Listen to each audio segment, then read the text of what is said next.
தேங்காய் ஊற்றிக்கலாம்.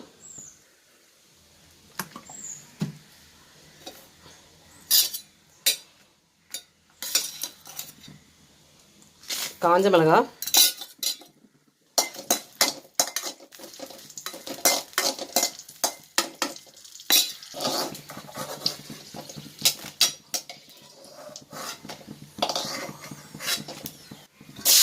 தேங்காய், இறைச்சி மீன் தீயிலுக்கு தேங்காய், காஞ்ச மிளகாய், தக்காளி, சின்ன வெங்காயம், கருவேப்பிலை, சீரகம், இந்த குழம்பு மிளகா பொடி, மல்லிப்பொடி, தனி மிளகாய் பொடி எல்லாத்தையுமே வந்து எண்ணெயில் வதக்கிட்டு அதுக்கப்புறம் தான் வந்து குழம்புல சேர்க்க போகிறேன்.